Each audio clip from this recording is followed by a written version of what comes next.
வணக்கம். தமிழ் திண்ணை நேயர்களை அன்போடு வரவேற்கிறேன். நம்ம நிறைய டாக்குமெண்ட் பார்த்துருப்போம்.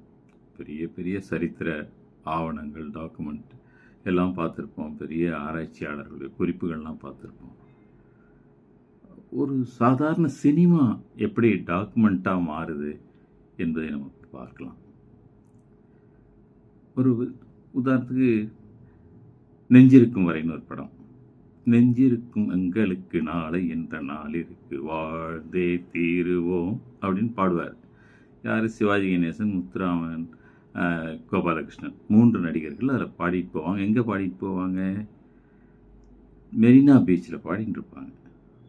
நம்ம பல்கலைக்கழகத்தில் ஆரம்பித்து இந்த பக்கம் இப்போ இருக்கிற அந்த ரேடியோ ஸ்டேஷன் வரைக்கும் பாடிட்டு வருவாங்க.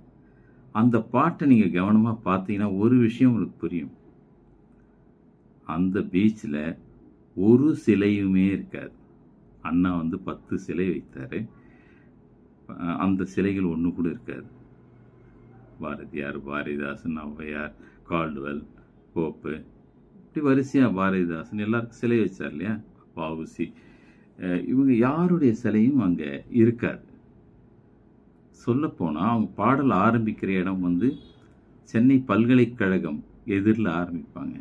அங்கே தான் அண்ணா சமாதி, எம்ஜிஆரோட சமாதி அல்லது கலைஞர், ஜெயலலிதா அவர்களுடைய சமாதி எல்லாம் இருக்குது. அது எதுவுமே அதில் இருக்காது. இப்படி ஒரு சென்னையை நம்ம புகைப்படம் எடுத்து வச்சுருக்கோமான்னா தெரியாது. நமக்கு இருக்கலாம், இல்லாமையும் போகலாம். அப்படி ஒரு பீச் படம். ஆனால் அந்த படத்தில் இப்படி ஒரு டாக்குமெண்ட் கிடைக்குது. 1967 வெளிவந்த படம். ஒரு வேளை அது 66 எடுக்கப்பட்ட காட்சியாக இருக்கலாம். அதில் பார்த்தீங்கன்னா சென்னை அப்படி இருக்கும். இதே மாதிரி அவருடைய காதலிக்க நேரம் இல்லையிலையும் அந்த இதை பார்க்கலாம். என்ன பார்வைன்னு ஒரு பாட்டு. அதில் பார்த்தீங்கன்னாலும் அதே இடத்துல தான் பாடுவாங்க. முத்துராமனும் காஞ்சனாவும் பாடுவாங்க. ஆனால் அந்த இடத்துல அண்ணா சமாதி இருக்கிற இடத்துல பாடின்னு இருப்பாங்க. அந்த இடத்துல இருக்காது. இப்போ இது ஒரு டாக்குமெண்ட். அதே போல் பழைய அந்த படங்களில் ஏதாவது பேப்பர் படிப்பார். எம்ஜிஆரோ அல்லது சிவாஜி கணேசனோ, எம்ஆர் ராதாவோ பேப்பர் படிச்சுட்டு இருக்க மாதிரி காட்சிகள் வரும்.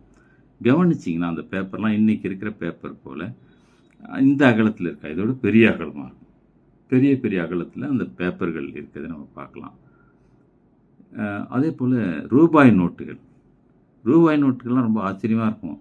ஒரு முறம் போல் இருக்கும். ஒரு 100 ரூபாய் தாள் என்பது ஒரு பெரிய அந்த ஒரு நோட்டு, இந்த சின்ன ஒரு 40 பேஜ் நோட்லாம் வாங்குறோம். அந்த சைஸில் ஒரு பேப்பராக இருக்கும். அது 2ஆவோ அல்லது 4ஆவோ மடித்தா தான் பேக்கெட்லேயே வைக்க முடியும். மாதிரி மேல் பேக்கெட்டில் இப்படி இருக்கும். இது ஒரு டாக்குமெண்ட். அதே போல் எஸ்எஸ்ஆர் நடித்த ஒரு படம். சென்னை சென்ட்ரல் பக்கத்தில் ஒரு ஜூ இருந்ததுன்னு நான் சொல்லுவேன். அடிக்கடி சென்னை பற்றி வரலாறுல சொல்லியிருக்கேன். அந்த ஜூ எல்லாம் 84 அந்த புறநகர் ரயில் நிலையத்துக்காக இடித்து தள்ளிட்டாங்க. அங்கே இருக்கிற மிருகங்கள் எல்லாத்தையும் கொண்டு போயிட்டு நம்ம வண்டலூரில் ஷிஃப்ட் பண்ணிட்டாங்க. ஆனால் அந்த ஜூவை நம்ம ஒரு டாக்குமெண்ட்டுக்காக ஒரு ஃபோட்டோ கூட எடுத்து வச்சோமான்னு தெரியல. அந்த ஜூவில் அவ்வளோ விலங்குகள். அந்த ஜூ எப்படி இருந்தது? உள்ள ரவுண்டாக ஒரு ஒரு நீர்நிலை, ஒரு வட்டமாக இருக்கும். நடுவுலையும் ஜூ இருக்கும், பூங்கா இருக்கும். சுற்றி ஒரு பெரிய வட்டத்தில் இது இருக்கும். ரயில் பாதை ஒன்று இருக்கும். சின்ன ரயில் அந்த போகிற மாதிரி, சிறுவர்களுக்கான ரயில். அதே போல் இந்த படகுலையும் அந்த ஜூவை ஒரு சுற்றி வட்டமிட்டு வரலாம். அந்த மாதிரி ஒரு படகு சவாரி இருந்தது. இது எல்லாமே நம்ம ஒரு டாக்குமெண்ட்டாக, ஒரு ஆவணமாக எடுத்து வைக்கவே இல்லை. ஆனால் அந்த படத்தில் அள்ளி தண்டு காலெடுத்து அடிமேல் அடி எடுத்து அந்த பாட்டு. அது என்னென்னா, நான் 64 65 வந்த படம். அப்போ தான் நான் பிறந்தேன்றதுனால அந்த பாட்டை எங்கள் அம்மா எனக்கு பாடி அதை மனசில் ஏற்றிட்டாங்க. அந்த பாட்டு அங்கே தான் எடுத்தாங்க. ஃபுல்லாகவே அந்த ஜூ முழுக்க அந்த ஜூவை நம்ம அதில் பார்க்கலாம். அதே போல் எம்ஜிஆர் நெஞ்சம் உண்டு நேர்மை உண்டுன்னு ஒரு பாட்டு பாடி அண்ணா சாலையில் அண்ணா சிலைக்கு கிட்ட அந்த குதிரை வண்டியை ஓட்டிகிட்டு வரதெல்லாம் காட்டுவாங்க. அப்புறம் அவர் நெடுந்தூரம் போகிற மாதிரி வர இடங்கள்லாம் அண்ணா நகர் அன்றைய அண்ணா நகர் எப்படி இருந்ததுன்னு அதில் பார்க்கலாம். அதே போல் நம்ம மூகா முத்து அவர்கள் நடித்த ஒரு படம், ஏழையின் சிரிப்பில் இறைவன் இருப்பதை சொன்னான் தலைவன் அப்படின்னு ஒரு பாட்டு. அது பார்த்தீங்கன்னா அவர் எடுத்து அவர் சுண்ணாம்பு அடிச்சிட்டு இருப்பார். எங்கே அண்ணா நகர் டவர் இருக்குல்ல, அந்த டவரில் சுண்ணாம்பு அடிச்சுட்டு பாடிட்டு வருவார் அவர். ஒரு உழைப்பாளி அவர். அப்படி வந்தார்னா அண்ணா நகர் அங்கே இருந்து காட்டுவாங்க, டவரில் இருந்து.